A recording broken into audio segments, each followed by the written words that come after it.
Okay, just double checking. All right, everything's working cool. All right, good afternoon here from the East Coast where I'm streaming. This is Saul, and today I won't be covering the SAT in this stream. I'll be just reading for I basically do this class where kids kind of get to choose what we all get to choose what we read, but we kind of settle on a theme together, and everyone has to read that theme, so they can read as much of that theme as possible as they want between last week and this week, and then we sort of do a bunch of activities around the theme. So that's why my streams keep changing, because my classes are also changing. But basically, this week our theme is physics, and we're focusing. I came up with a bunch of recommendations, and there is one book that I heard a lot, not necessarily a lot about, but I heard down the grapevine about this one book, The Order of Time by Carlo Rivelli. I heard it, I think, at first on Twitter, and then I just kept hearing more about it just because I was attuned to those recommendations. You know how, like, when you learn a word, like when you learn a word like frivolous, then suddenly you start hearing the word frivolous like everywhere. So it's kind of like that. So the Order of Time by Carlo Rivelli. But I also have this book at home. I don't have it here in America, but I have it back in Korea. I have this book at home that I picked up for like $3 at a used bookstore, which was Surely You Must Be Kidding, Mr. Feynman, right? So those are two books that have been kind of on my radar with regard to physics. So those are my physics recommendations, and there's obviously other really famous physics books. So I'm right now, what I'm gonna do with today's stream is I'm just gonna explore. I'm gonna explore the physics literature that's out there, the popular physics literature that's out there. If there are classics, then I'll find some classics, and if there's more like modern classics, then I'll look into those as well.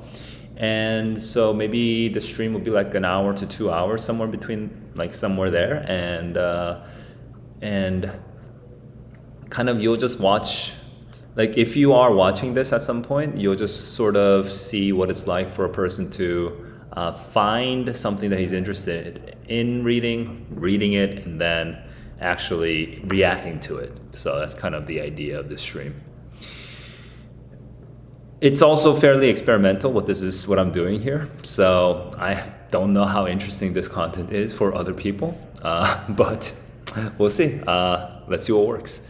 So right now, let me pull my screen up.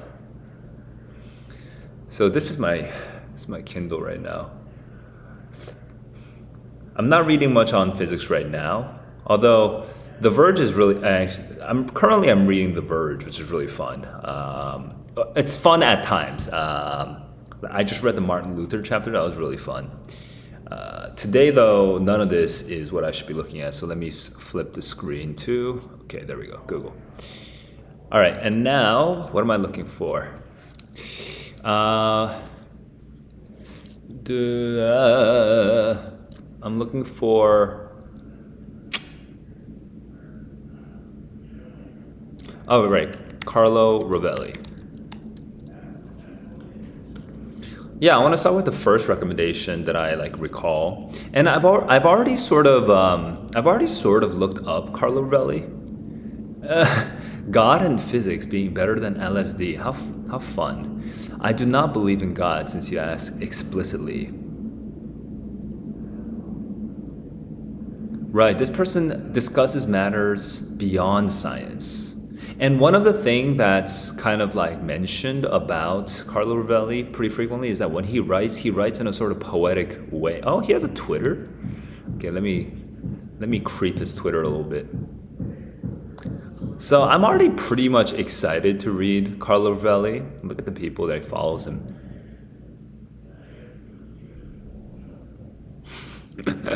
Anyway, Italy, U.S., France, Obama, too short life. Okay, it's just general politics at the moment, so I'm gonna move on.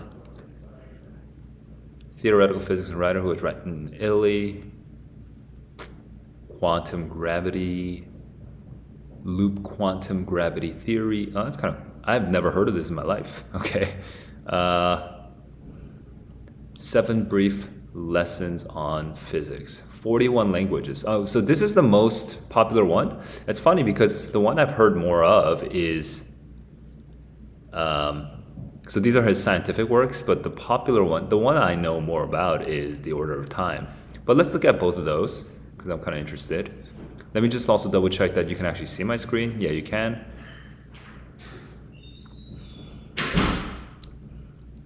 The Order of Time and 7 brief lessons. I've also heard of this quite a bit, so I'm kind of curious about that as well. Let's go into the loop quantum gravity. Aims to merge quantum and general. Yeah, that makes sense. Which I think string theory tries to do the same thing, right? But I'm not really super informative about this, so I'm just gonna ignore this. It's not super interesting to me. 7 brief lessons. Short book, 52 languages, more than 1 million copies sold. By the way, if you've ever seen the hardcover book, the like actual book itself, it's like a beautiful little book to hold. So if you can go and find it in a bookstore, I recommend it because it feels definitely very different from just seeing like this image here. It's one of these sort of luxuries of being in America that I miss when I'm in Korea. Not that I can't find these books in America, in Korea.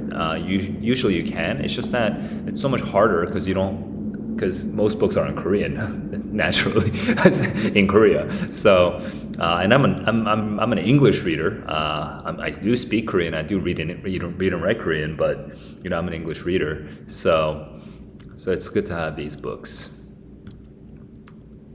It doesn't say anything though about what these are. So I'm gonna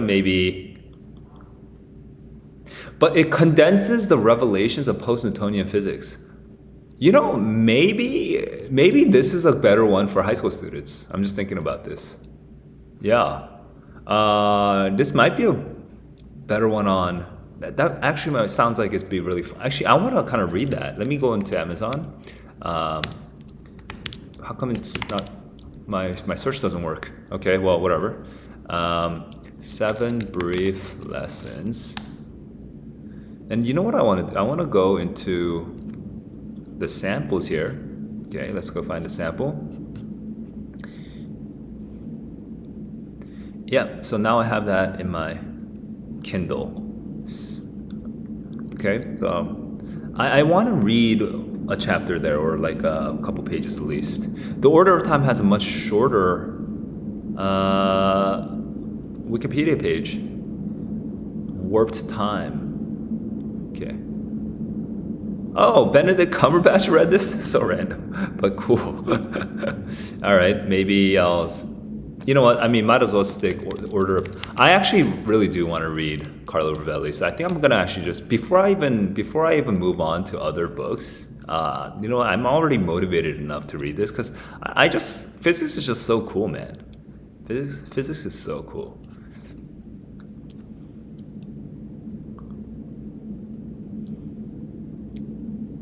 Why do we remember the past and not the future? What does it mean for time to flow? Do we exist in time, or does time exist in us?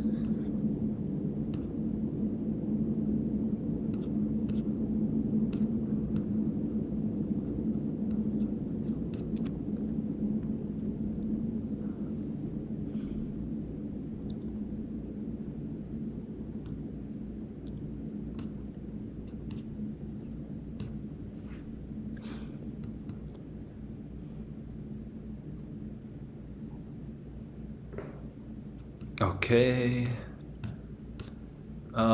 I just sort of zoned out on all this, like the inside flap stuff, because I think I've also kind of read these little things before. I don't know where. I might have actually just read it at a bookstore.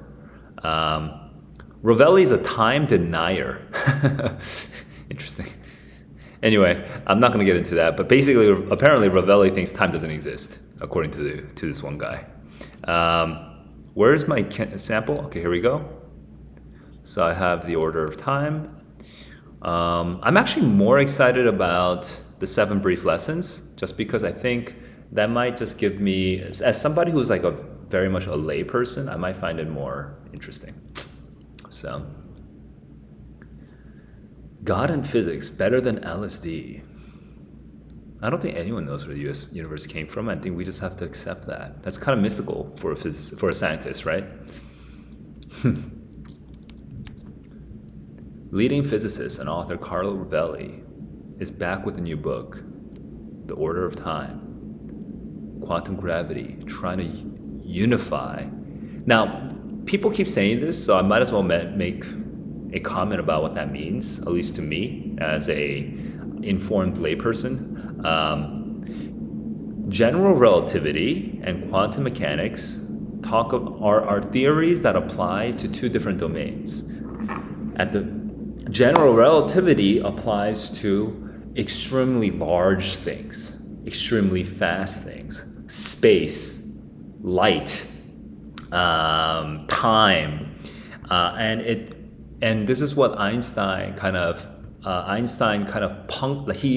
basically punched a hole in Newtonian mechanics. So all of the Newtonian physics, where everything follows like pretty clear linear laws, okay, all of the stuff that you learn in your physics class in school, Einstein basically punched a big hole into it, a big gaping black hole into it. And by saying that, at certain speeds, like if you approach the speed of light, time slows down.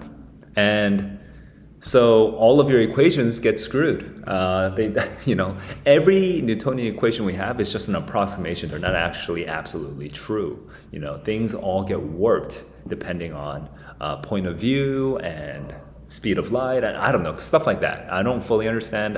It's been a long time since I thought about physics like this, but general relativity is talking about really big, really fast things, and quantum is talking about the exact opposite, really tiny things. Not even at the level of the atom, like within the atom. Not even at the level of like the electron, but like within the electron, right? That's kind of how I remember it. And apparently the law is, now I don't know a lot about I don't know anything about quantum mechanics. Who am I kidding? I don't know. I know Jack S about quantum mechanics, and all I know is top quark, bottom quark. You know what? I don't remember. Anyway, I just know something about spinning and entanglement. Okay, so quantum is this whole thing that I don't understand, but it's also really trippy. It's very strange, and there's no theory that unifies both theories. Okay, because quantum mechanics seems to be actually experimentally true. You can actually observe that it's true. General relativity, you can observe that it's true. The problem is there's no theory that explains both sides, and so this is an ongoing problem in physics, as I understand. If anyone here knows physics better than me, though, please leave comments, because I'm just a book reader. I don't really know that much about physics, so I'd be curious what you guys know that I don't. But anyway, that's my brief little primer. I hope that works for you guys. Moving on. The history of our understanding of time. That's kind of interesting. From Aristotle times. Actually, this is making me more interesting about this story, about this book, I mean. Much more multifaceted. Time is no longer a single notion. The observations we make are time-oriented, but only because there is heat involved, which is a crazy sentence. I don't understand that at all. Time orientation is related to heat and statistical mechanics. I have no idea what the heck that means. That's crazy. But time would disappear at the molecular level. There would be no such thing as time. You know what? I don't fully understand what that means, but I'm trying to imagine turning myself into like a little atom. To like a little molecule, and at that moment I'm suspended in time. There's no more time anymore. Whoa! Our perception of time is related to this macroscopic perspective, the idea that we can only see a statistical view rather than the world as it really is. So something like this, okay? I don't fully understand what that sentence really means from his perspective, but from my perspective, it's analogously, I can imagine it being something like when I'm observing like these flowers, right? What I'm seeing is a statistical approximation of all the crazy molecules and atoms and like light and vibrations just like fuzzing in front of me, right? It's just going crazy, it's going ballistic in front of me. And it's looking to me and it's looking to you like yellow and brown and green and texture and spikes and petals and whatnot, right? That's what it looks like. But what this is like a simulation. It's a computer simulation that's just sort of drawing it up for us from all the sensory information that our brain is processing, right? And so time is the same thing. Time is just, I see this move, so, oh, that took a second. Now, that's some sort of like statistical approximation, which is like this crazy idea. And so actually, if you could see the world if you could see, quote unquote, and this kind of seeing would require things that are not our brain, not our eyes, not our brain. It would have some sort of like, some sort of amazing robot brain or something. But like, if you could see just the molecules as they are, there would be no such thing as time. You'd be so zoomed in, something crazy like that. I don't fully understand, but that is nuts. It's nuts just imagining it. I'm tripping out just I didn't take any drugs or anything. But I feel like it. I feel like I'm taking drugs right now just thinking about that idea. What are your thoughts on Stephen Hawking? Now, I'm curious about this because I was thinking of the 1980s or 1990s book, Stephen Hawking, not the Order of Time, A Brief History of Time. Because that's also super famous. It's a classic. It's a modern classic. So I'm kind of curious about that. So I want to see what they say here. Let me just double check something with my technical situation over here. Yeah, and I realized I'm not doing super great with checking comments or checking the text, checking the chat during my streams recently. So I'll try to be better with that this time. Where are we?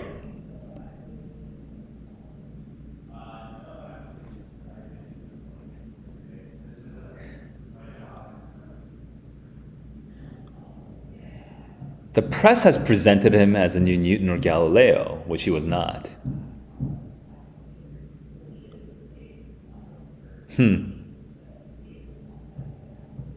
That's all he says? Well, okay, that wasn't very much. All right, that was not informative at all.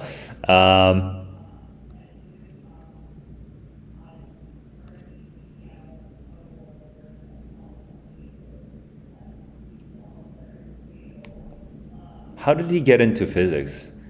I was not one of those kids that was crazy about science at a young age. I started studying it. At the time, I was interested in politics, but then I thought to myself, this stuff is better than drugs. Speaking of drugs. All right. So we're existence of God. I do not believe in God's existence explicitly. Not because I think I know the answers. It's because I know that I don't know the answers. Okay, so it's like a classic agnostic perspective. All right, well, I mean, that's good enough. It's a simple interview. I'm going to move on. This is his page. I'm going to skip. You might be noticing that this is extremely fast because I was watching it at 3.3 speed. Let me drop it to 1.8, okay? Try to make nothing into something. Hello, I'm Carlo Rivelli, and I'm here at Penguin to answer some big questions. Answering big questions. This is for Helgoland, one of his earlier books. No, but this is still published in 2021. Humans are funny, because when they discover something, they immediately get so excited that they think the entire universe is like that. In the sort of 18, 1900, people started to be very good in building machines. So they say, oh my God, the universe is a machine. When much before people started writing, they said, oh my God, people, the world is a book, everything is a book. And recently, we have made video games. So we say, oh yeah, we got it, the world's a video game. But this is nonsense. I mean, why should the world be a simulation? I mean, there's just no ground for anything like that. The world's a world. Okay, The hard interesting. point about science is not really to answer questions. Maybe it has taken months, years, sometimes decades to think it, but if you think I want to explain my reaction to that. Like he actually made Carlo Rivelli makes a pretty interesting point. Here, let me people replay it. discovered, started to be very good in building machines. So they say, oh my god, the universe is a machine. So back in the time of Newton, basically, 18th, 19th century is a little after Newton, but still, in the time of the Industrial Revolution, we're building machines. This is influenced by Newtonian physics, so now everyone starts seeing the world as a machine that we can sort of tinker with. Okay, When much before people started writing, said, oh my god, people, the world is a book. and then people started writing before then, and we would say that the world is a book. That was a little unusual, but sure. Everything's a book. Okay. And recently, we have made video games. Now in this world, we're making video games. So, oh yeah, Everything's a the world's a video simulation. game. But this is nonsense. I mean, why should the world be a simulation? I mean, there's just no ground for it. So what he's basically saying is that our current technology becomes the predominant metaphor for how we view the world, right? So let's say that the blockchain technology becomes widespread in the popular consciousness, then we would maybe start seeing everything as a network, right? As a distributed network, or if we, right, with AI, everything's a simulation, stuff like that. So anyway, Anything like that. But what's the world? The hard point about science is not really to answer questions. Maybe it has taken months, years, sometimes decades to think this, but if you think about it, all the good questions, scientific questions, were all answered. The problem is that we always get the wrong questions. Suppose Heisenberg, who invented quantum mechanics, before he invented quantum mechanics, he came to me and asked a question. He would ask, what is the force that drives electrons along the atoms, along these strange, peculiar jumps and orbits? It's a wrong question. There's just no force. That's not the point. Okay? It's something else. So I would not ask a question. I would just ask what are the right question to ask. What am I assuming? Which is wrong. I'm sure that in my assumptions is something wrong. Like there were wrong assumptions in Kepler. right, and this resonates off of a pretty basic, pretty common phrase, which is the hard part isn't finding the answer. The hard part is asking the right question. Something like that. I don't remember who that's attributed to, but it's a pretty popular quotation, and it's true in science. In life, in school, people tell you the questions and you have to just answer them. But that's not where that's not what creative labor is. That's not what creativity is. That's just making sure you can prove that you can follow certain logical, rational, reasoning, analytical procedures in a certain way. It's like, I can do it, bruh. I can do it, teacher. I can do it, Mr. F. I can do it, Mrs. G, right? I can do it, right? You're proving you can do it. That's not the same thing as being scientifically minded or creative. Of being like, am I even investigating the right thing? Is this the right question? Is this question effed up, right? Is this answer going to change anything? Like, those are much more. Those kinds of challenges are much more difficult, but also I think much more rewarding. Unfortunately, though, this whole Big Questions series by Penguin Books is kind of just like generic and really broad, so I'm not super interested in it. So you know what I'm going to do? I'm going to move right into the iPad and get started. Get started on some reading. So I want to start with 7 brief lessons. So I'm gonna update my little sidebar real quick.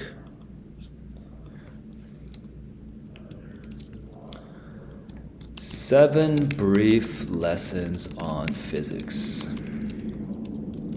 Carlo Rivelli. All right, and let me make this a little easier let me make this a little easier for you guys to follow along with. So here we are. And now, I just realized I'm a little off center, so here we go. Okay. And now, I'm going to start reading.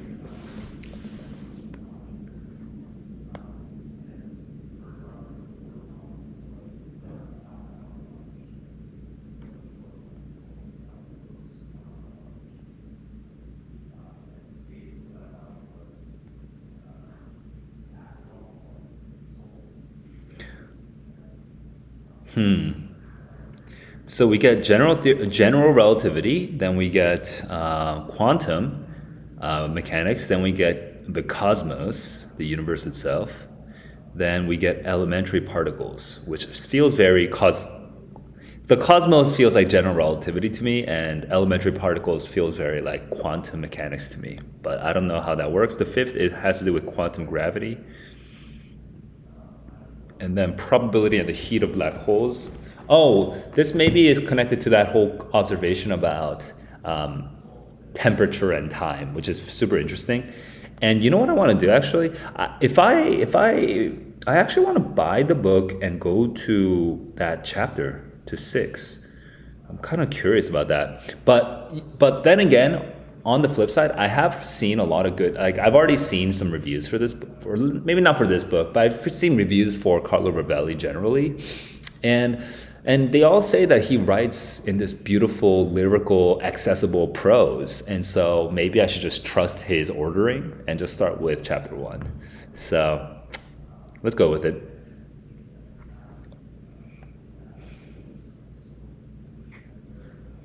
Okay, that was concise, man. Such a tightly written. Some people go on and on.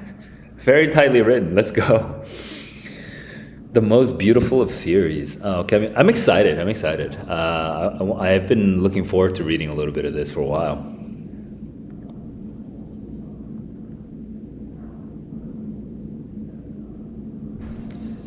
You do need to waste time. He couldn't handle the difficulty of the high school there in Germany.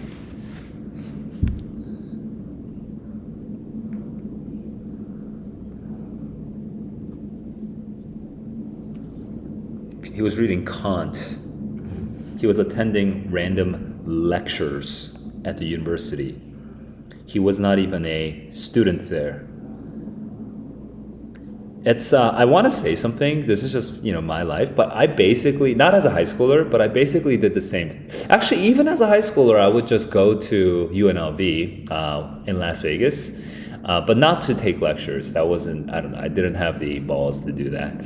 But in college, I would just jump in on random. When I was a student in Chicago, I would just jump in on random events, seminars that had nothing to do with anything from my major. And I would also, I wouldn't jump into classes that I didn't, that I wasn't enrolled in, but usually the first week or two of a semester, or in our school, like the quarter, but basically the first 2 weeks of a term, I would usually drop in on like anywhere between 10 to 15 classes, even though I'm actually only choosing 4 per term. So maybe 15 is a bit of an exaggeration, but 10 all the time. I think almost every single quarter I would like drop in on 10 different classes and then decide what classes I want to get it. I want to decide the classes that I want to take from those first 2 weeks. I know some professors didn't like that, but I still did it. So that's just like, yeah, it was just one of those things that I did. Like, and I got that idea from my English teacher, Mr. Bennett, when I was in high school. He just said, yeah, just go and listen in. Anyway, keep going.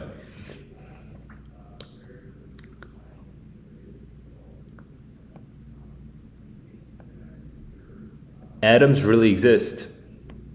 Second, first foundation of quantum mechanics, and third is the first theory, special relativity. Time does not pass identically for everyone.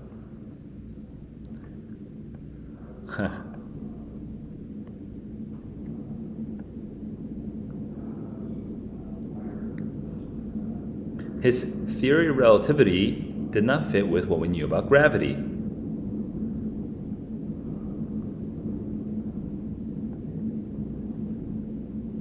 So now he's trying to fix gravity to match what he knows is true, rather than the other way around, assuming that what the father of physics himself, what Newton's gravity said is true. Instead of assuming that this is true, he's taking what he knows to be true from his experiment, Okay, and he's inverting the idea of gravity itself, right?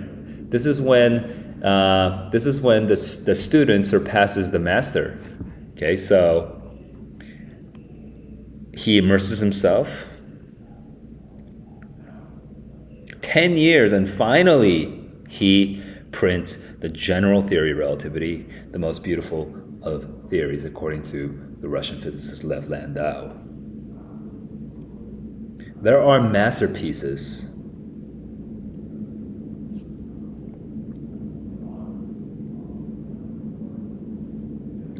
Okay, if you want to feel the beauty of the general theory of relativity, you might have to have a long apprenticeship. You might have to learn a lot about physics. But once you do, you will feel the beauty. That's what he's saying. It actually makes me want to read the theory of relativity, the original article where that came out. But I'm sure I don't have the physics chops to be able to do it.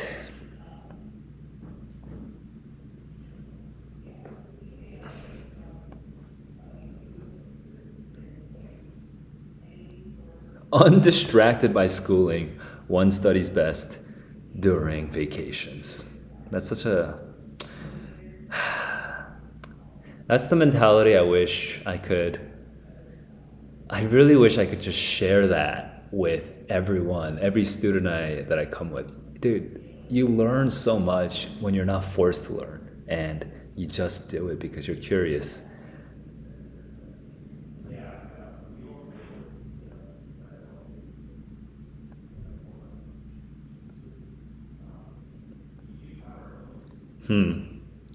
This was a very intense experience for him. He would look at the sea and he would imagine what Einstein was writing about. He's suddenly raising the veil of reality to disclose a simpler, deeper order. Ever since we discovered that the earth is round and turns, we have understood that reality is not as it appears to us. Another veil has fallen. This is interesting. It's interesting writing because he's personal about it. So he's defending why Einstein is very, very, very important and how beautiful it is. And he's going to summarize the idea. I am actually starting to think I'll be more interested in the other book, so maybe I'll switch over. But I'll try this paragraph first to see what happens.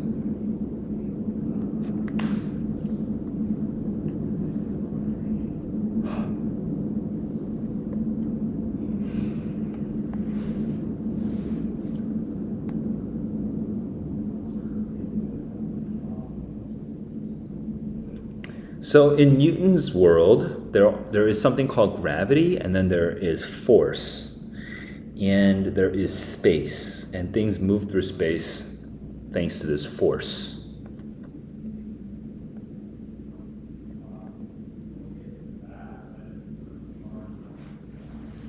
But this space is made up of something, and Faraday and Maxwell added a new ingredient, the electromagnetic field. This stuff actually carries what radio waves, fills the space, can vibrate and oscillate, and transports the electrical force.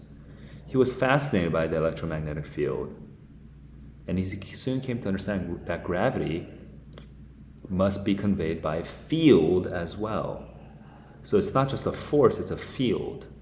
So how does this field work? It occurred to him it's not diffused through space. The field is the space. What? Hang on, what? The space is the gravity. The gravity is the space.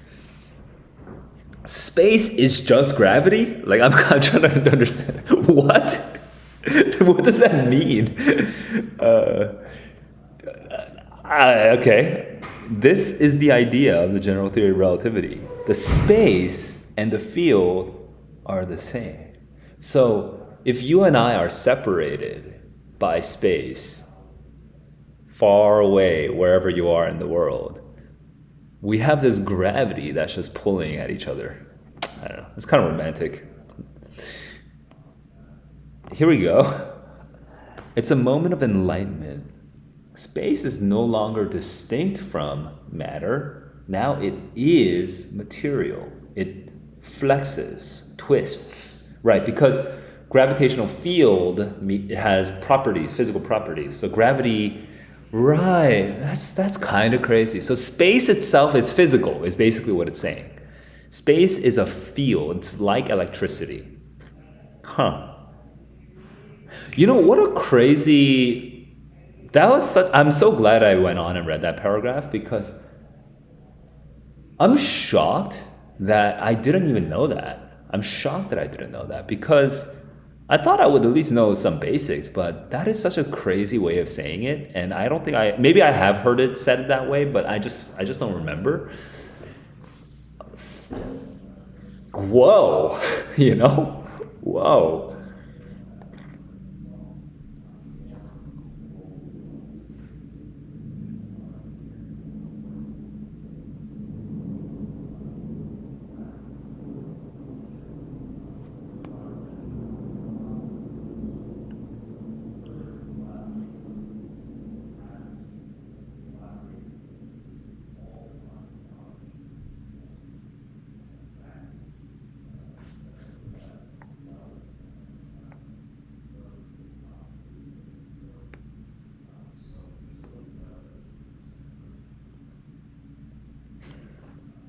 Sorry, I just got distracted with some things that are on my mind. From these days, I don't have the cleanest, clearest, most emptied mind. It's a little cluttered.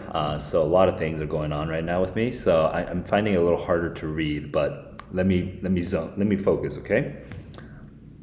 So it's okay. Here we go. Gravity is a field. It's physical. It moves around with us. We're not contained within some sort of invisible thing. We're actually in a big, gigantic, flexible snail shell. The sun bends space around itself because of the gravitational field bending around it. So the space gets bent. Whoa, that's so crazy. So space is like a type of... Like, I'm trying to imagine like a sort of liquid metal, right? And we can actually warp the space itself by warping gravity. Yo, that actually makes so much sense. It makes like things like interstellar and other things just feel much more logical in a way. The Earth does not turn around it because of a mysterious force, but because it is racing directly in a space that inclines like a marble that rolls in a funnel.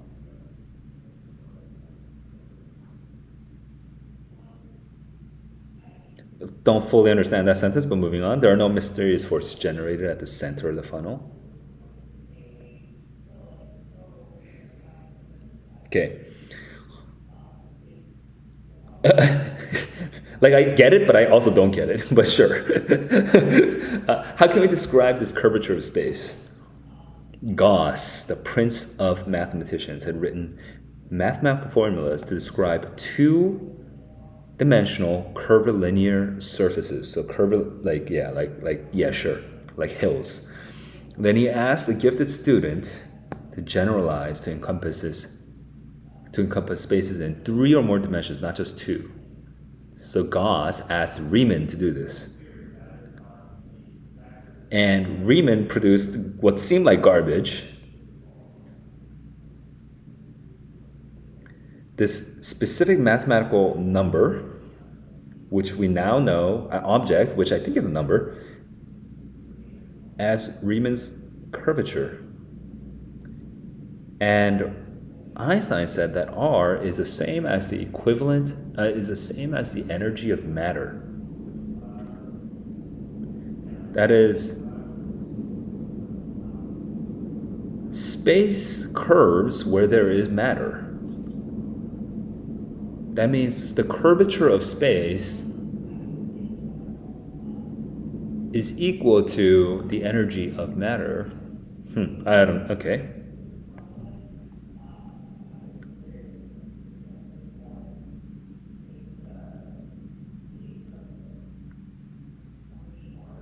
Space bends around a star.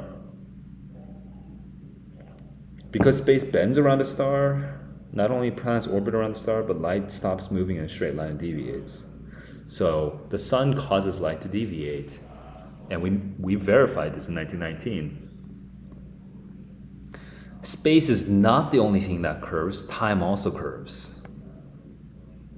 Einstein predicted that time passes more quickly high up than below. This was measured and turned out to be the case. So, if a person who has lived at sea level meets up with his twin who has lived in the mountains, his sibling is slightly older than the mountain. His mountain sibling is older than the sea sibling. Wow. Actually, this is pretty fun. This is pretty crazy and fun. I want to go into the order of time, though. Let's see, because the first book that I read, the seven brief lessons on physics, is much more of an instructional bit, and like it explains the ideas, and I feel like that's more useful for like a person who's trying to get into physics itself, and maybe I do, but I'm kind of curious about this other book. But I'm actually ready right now to go buy this book. At least buy one of the two. So I want to read the second sample first.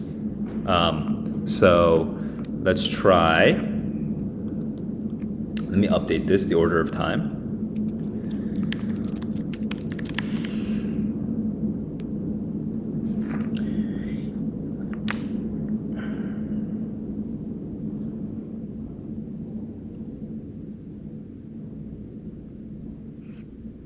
Horace's Odes. All of them are Horace's Odes, basically. The crumbling of time. The world without time. The world is made up of events, not things. What? That's such a crazy sentence. Yo, what? Perhaps time is the greatest mystery. Even the words that we are speaking now, thieving time has stolen away, and nothing can return. I stop and do nothing. Nothing happens. I am thinking about nothing. I'm listening to the passing of time. This is time, familiar and intimate. We are taken by it, the rush of seconds, hours, years that hurls us toward life and drags us toward nothingness. We inhabit time as fish live in water. Our being is in time. Its solemn music nurtures us, opens the world to us, troubles us, frightens us, lulls us. The universe unfolds into the future dragged by time and exists according to the order of time. Shiva dancing, the coursing of the universe, flowing. This is the most obvious. The Earth appears to be flat, but it's actually spherical. The sun seems to revolve, but actually we are spinning.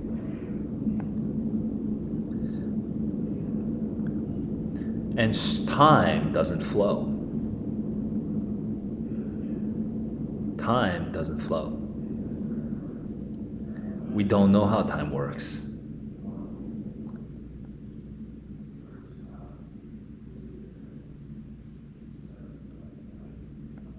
Wonder is a source of our desire for knowledge.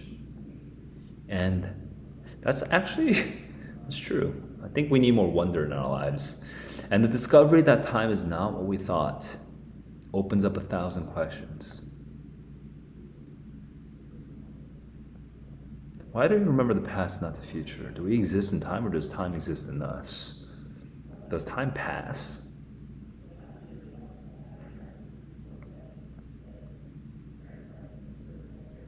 In the first part, I summarized modern physics on time. The more you study it, the more you can't have it. It vanishes.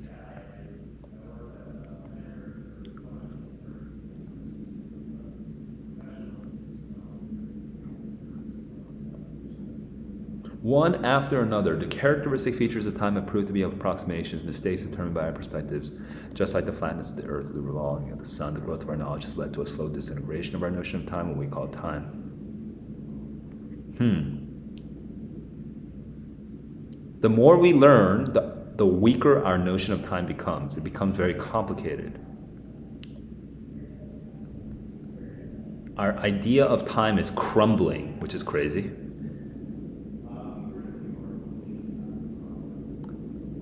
So now we are left with no trace of temporality, an alien world. Nothing but snow, rocks, or sky.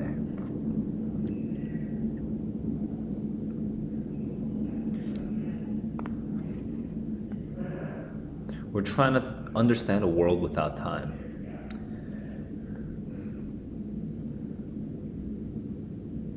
In a world without time, there must still be something that we are calling time. You know, the thing that we're calling time, there must be a reason for it.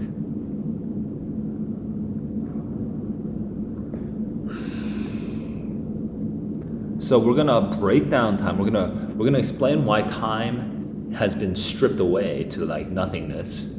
We're gonna explore how we're trying to understand that nothingness, and then we're gonna come back to try to see why we feel time and what does time mean for us.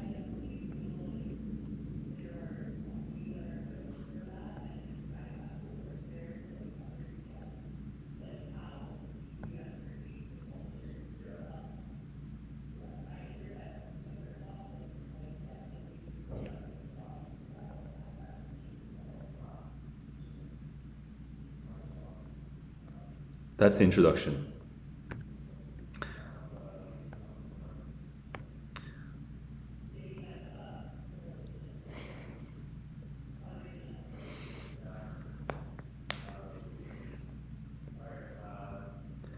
Time passes faster in the mountains than it does at sea level. This is true. Wow, but we can actually measure, it's a small difference, but we can actually measure this by buying, we can actually measure it right now with a couple $1,000s.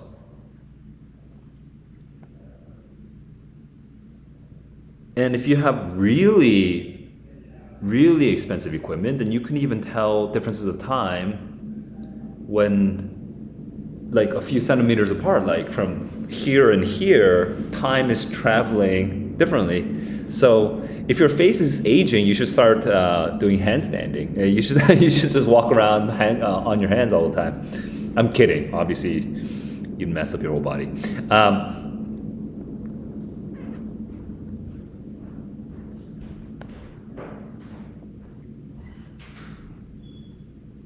All processes are slower, lower down.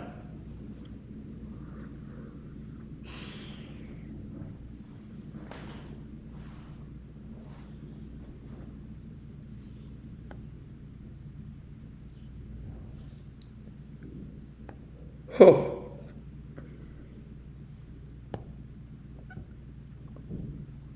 You can measure this right now, okay?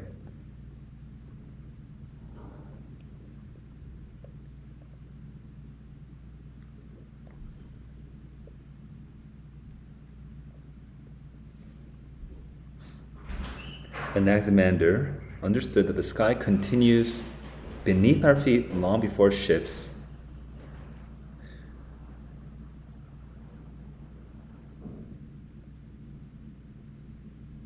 the sky continues beneath our feet. What does that mean? All right, I'm gonna move on. Copernicus understood that the Earth turns long before the astronauts saw it.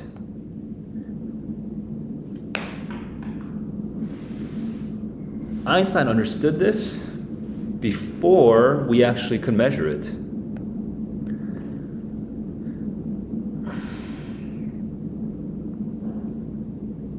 So the things that seem self-evident to us were actually just prejudices. It seemed obvious that the sky was above us, not below.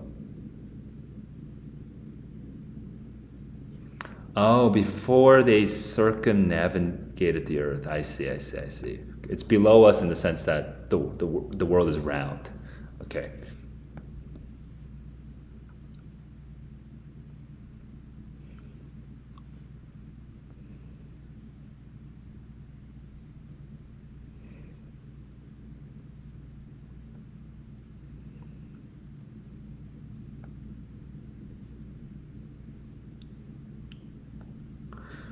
I guess time, we only understand time by motion through space. So of course if, oh, I did not connect, I need to put battery in. Oh.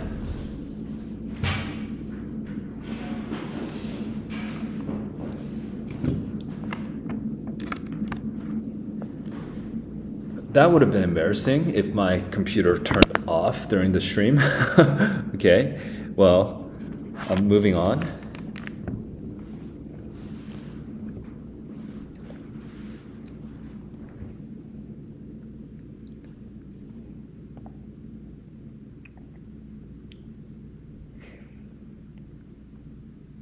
How can the sun and the earth attract each other without touching each other, right?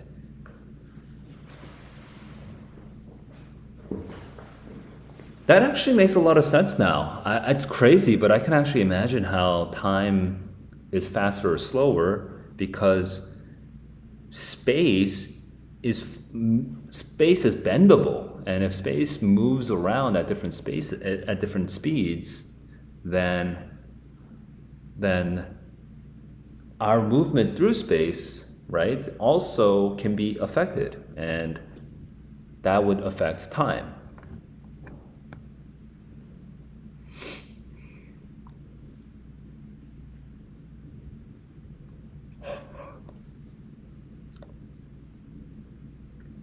Right. So if there's a ball that you throw into water that moves the water around it, that's the same way that the sun, if you throw like the sun into space, it moves the space and time around it.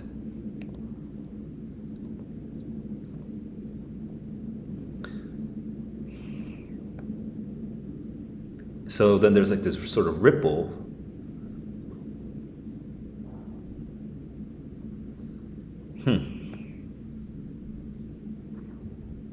A mass slows down the time around itself.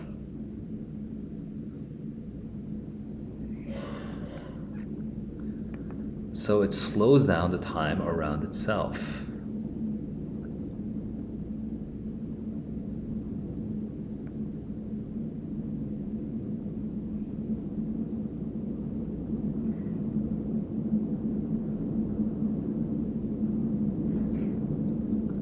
Oh.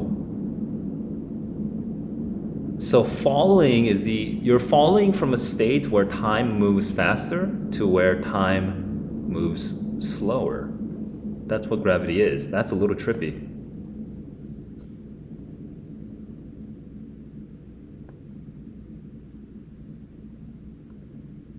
We want to go to a place where time passes more slowly. That's what gravity does.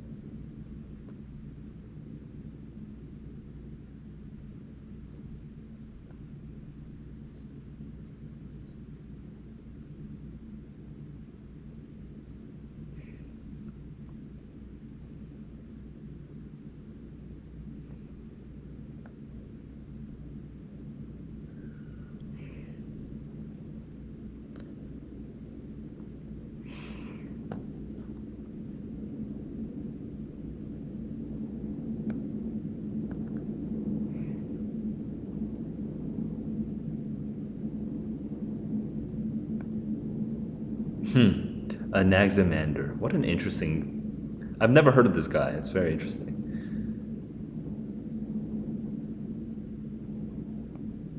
According to the order of time.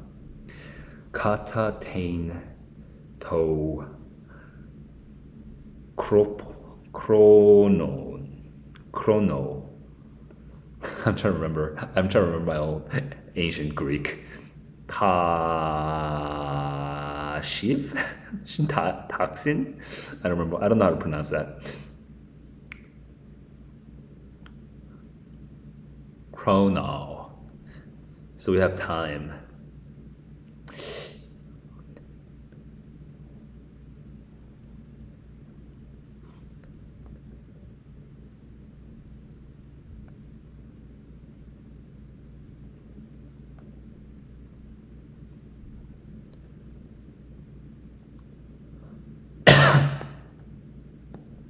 I don't fully understand that quote, but let's move on.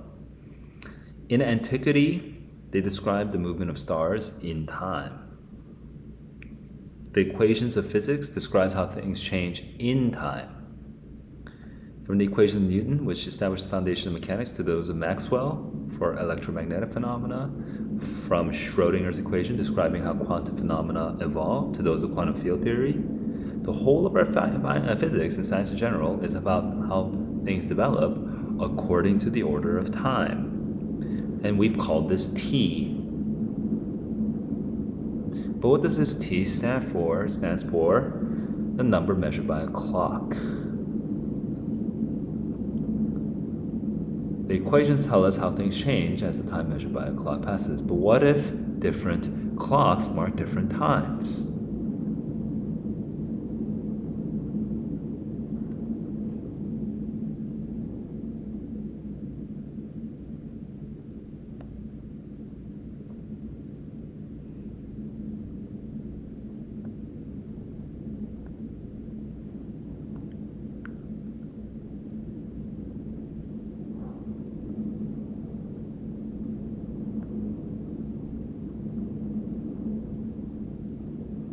Times are legion. There's an infinite number of different times. In the world, we only have a couple hundred different currencies, but in the universe, there's an infinite number of time. So like an infinite number of different clocks that we could use.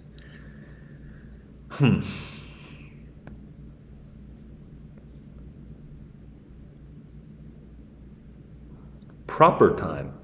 Yeah, it's its own time. Every phenomenon has its own time. Now, thanks to Einstein, we have equations to describe how to convert one phenomenon in its own time to the time of a different phenomenon.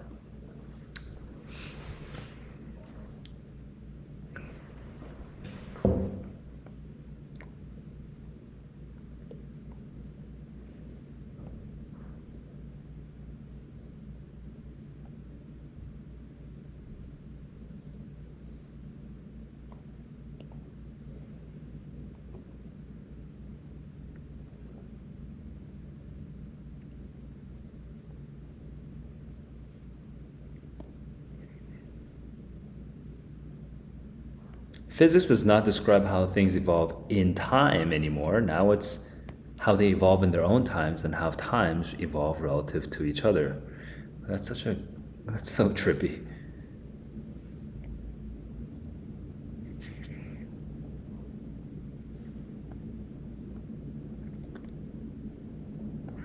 Okay. I'm noticing I'm getting a little tired. For me, I think they both feel pretty similar to me. So I would personally be more excited to read if I had to choose. If I only had like $15 to spend, and I could only choose one to start on. Oh.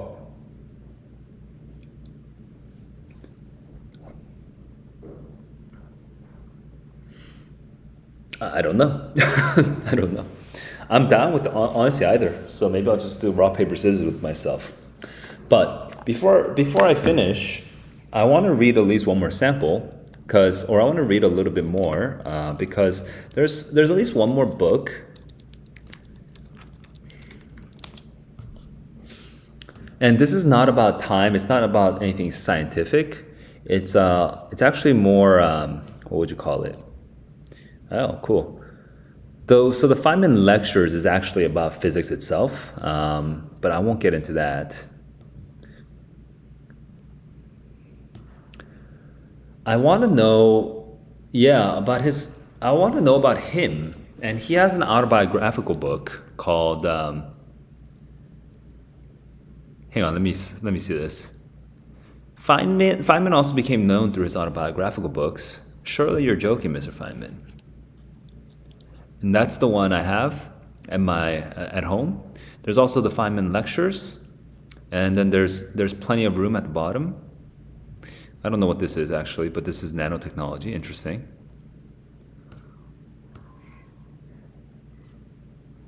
Okay, and I specifically want to get into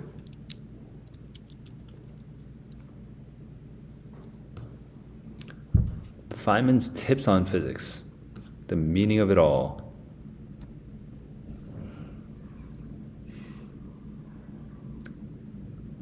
Science, religion, faith, his wife. Huh. What is this book? What is Basic Books? Is this a publication? Oh, I see. Yeah. So they're a publisher, right? Bound for Glory.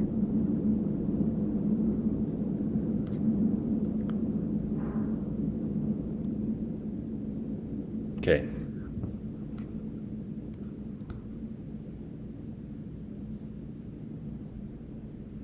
Let's turn this off. Oh my God, I just realized I'm not even showing you my, I'm being stupid. I'm not even showing you my,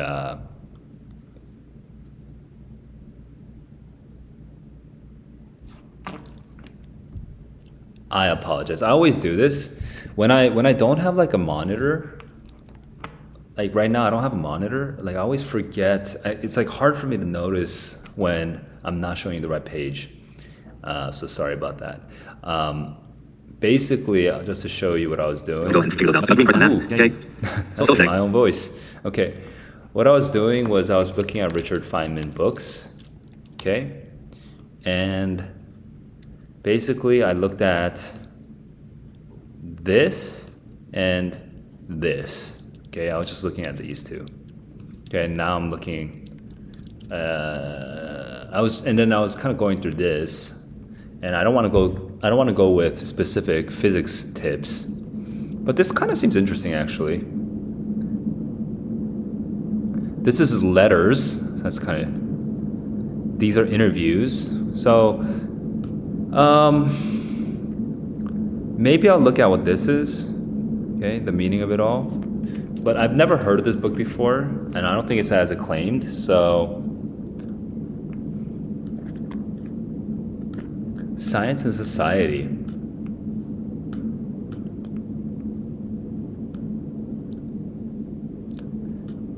Okay, this is I'm not super interested, but because he's not talking about physics per se, he's talking about poverty, religion, and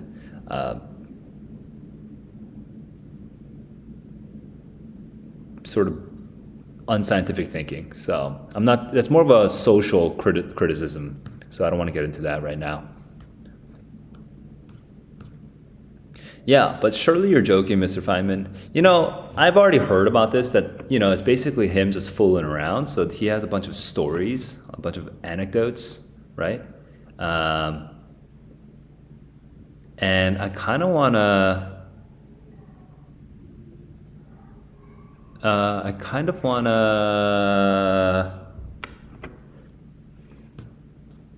just want to read it. So let me pull it up on Kindle. Surely you're joking. I remember dropping into the Goodreads a little bit. Where was that? It should be over here, right? It has pretty high rating. I mean, 4.3 is really high. But yeah, I don't remember if I got anything much out of the Goodreads stuff. So here. Also, my internet's slowing down right now. Yeah, forget it. I don't need to see the Goodreads. This is good enough. So let me switch over to my iPad. All right, and pull it up. All right, this is the third sample I'm reading today, and after this, I'll probably just buy a book. Here we go. It's an introduction by himself? No, it's not his own introduction. It's someone else's introduction. But you know what I'm doing? I'm looking at the table of contents because I just kind of want to get a sense of what the titles are, just to give me a vibe.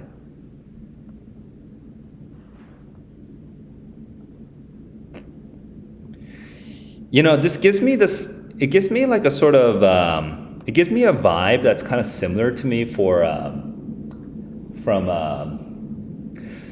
what's his name? Oh, Richard Branson. Like, screw it, let's do it. That guy, the English businessman, the magnate who started Virgin Airlines, among other things.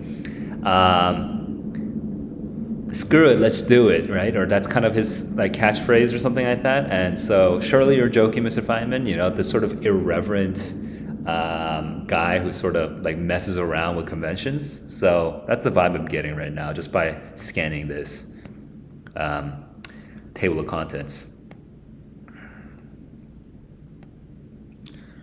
Outrageous, shocking, human. So when someone else is introducing Feynman, I'm not going to be super excited about reading this part. So I might be skimming through this just because, they're just going to say really positive things. But I am curious about this story here. You walked into one of his lectures. He's standing. His fingers are tapping. He picks up a chalk. He spins it rapidly. He smiles happily. Then smiling, he talks to us about physics. The joy of physics. Okay, cool. And that was very fast. That was very quick. Vitals. Some facts about my time. I was born in 1918. I lived there until 35, when I was 17. Went to MIT, then Princeton. Then the Manhattan Project. Wow. And Los Alamos, then Cornell. Arlene, and she died of tuberculosis 5 years later. Wow. Cornell until 51, so 5 more years. Then Brazil, then Caltech. Japan, a couple of weeks, just after marrying his second wife, Mary Lou. Third marriage, Gwyneth. 2 children, Carl and Michelle. Surely joking, Mr. Feynman. From Far Rockaway to MIT. So this is his childhood, part 1.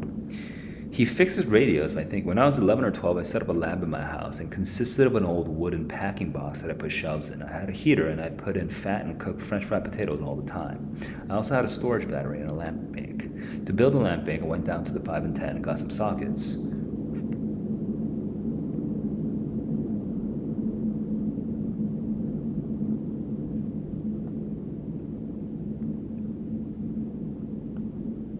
What's a lamp bank? But sure.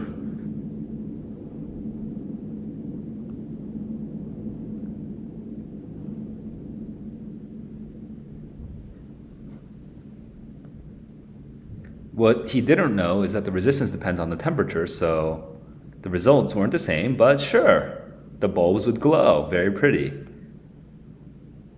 The fuse, he did have a fuse, so if he shorted anything, the fuse would blow. Now, I had to have a fuse that was weaker than the fuse in the house, so I made my own fuses by taking tin foil and wrap it. Now, I feel like this is going to lead to I just realized something. I didn't update the thing, but I'm realizing that this is going to lead to some sort of disaster. My problem is I don't know enough about electricity to know what the problem is. I can't predict the problem, but I'm like feeling anxious right now. Surely you're joking, Mr. Feynman. Hang on, how come this isn't working? By Richard Feynman.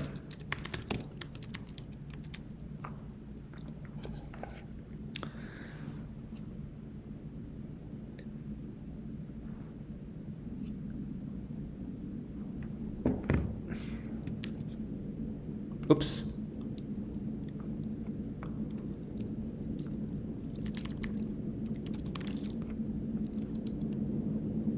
Hey guys, give me 1 second to deal with something technical. I have like this minor technical issue right now.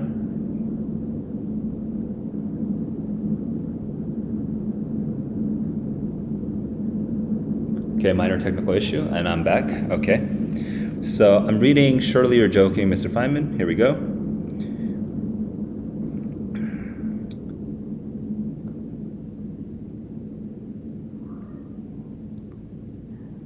So he created his own fuse, and he wrapped an old burnt out fuse across my fuse out of 5-watt bulb. So when the fuse blew, the load from the turbocharger that was charging the storage battery would light up the bulb. The bulb was on the switchboard behind a piece of brown candy paper. And there would be a big red spot where the fuse went. It was fun. I enjoyed radios.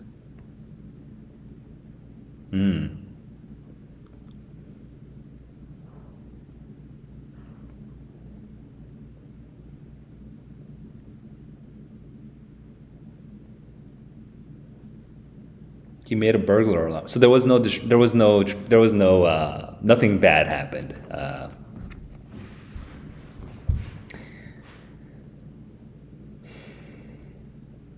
The bell would go off.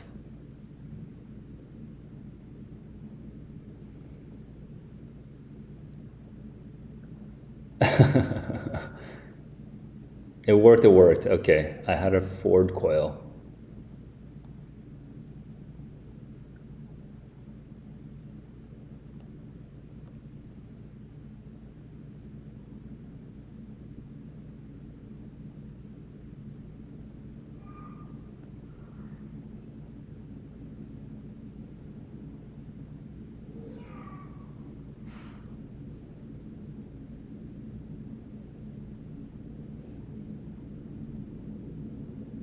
The wind lit the fire again. Now the magazine was out of reach. It was very dangerous. Well, yes. So I got the magazine, put the fire out again.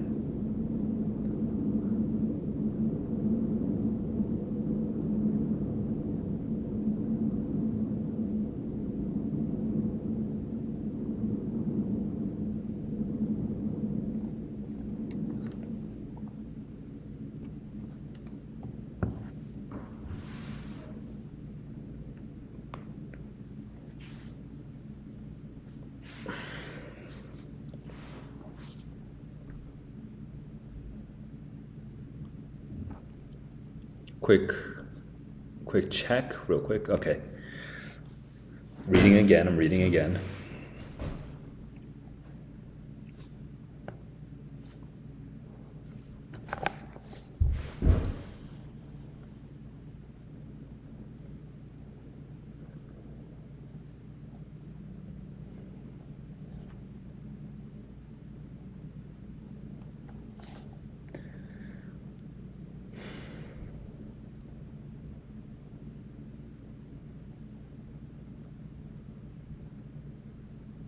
Now he could hear a radio station very far away, apparently.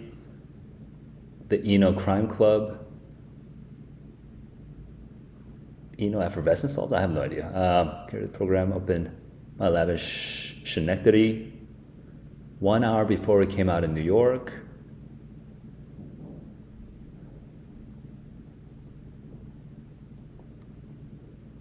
So, right, he would listen to the program an hour before in a previous time zone or in a different time zone or a different city, and then he would basically use this as like a little parlor trick with his friends when they're listening to the radio. He would like predict everything that the radio person would say.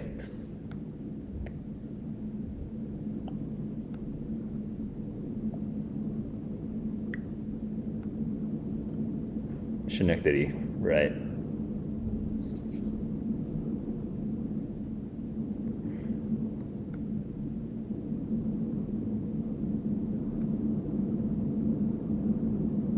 My finger in the speaker, I could hear it in the earphones. I scratched the speaker and I hear it in the earphones. The speaker could act like a microphone. You didn't even need any batteries.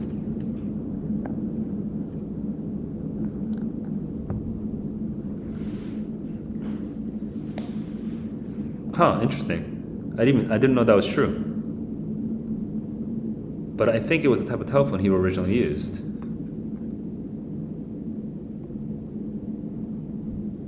So now he had a microphone and he could actually broadcast up and downstairs. He'd sing little songs about good children. Okay.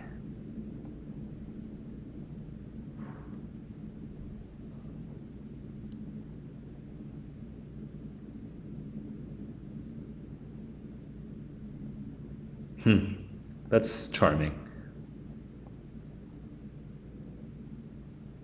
But why did you make the music with your mouth? Very cute. The baby sister already knew who it was.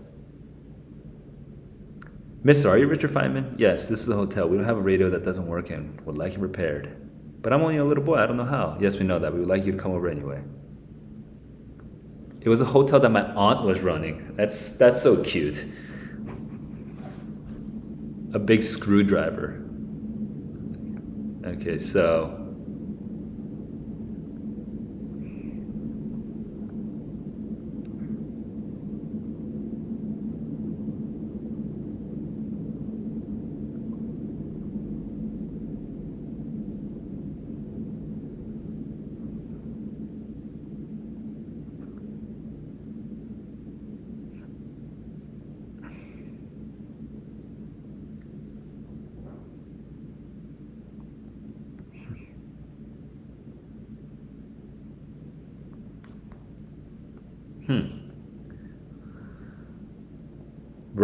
right.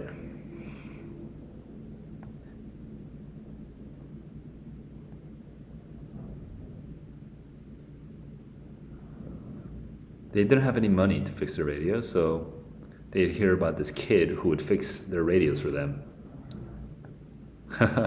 And it would get increasingly difficult, naturally. Ultimately, I got some job like converting a DC set into an AC set.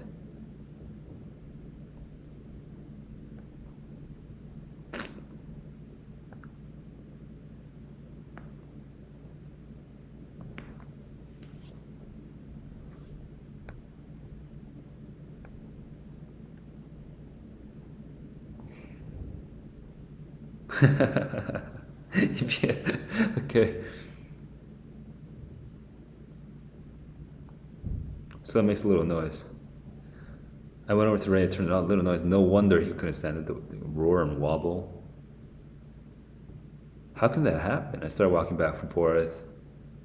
The tubes are heating up in the wrong order. Amplifier's all hot, nothing fitting in. Or the RF part making a lot of noise. I'm thinking, this little boy. All right, take the tubes out, reverse order, completely the set.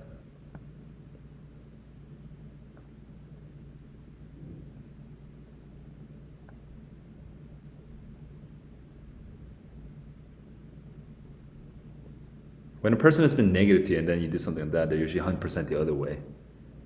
He fixes radios by thinking.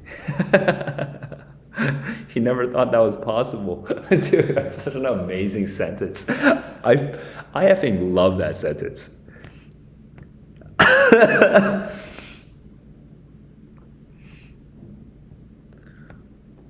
Dude, I love that sentence. That's such a fun sentence. Holy crap.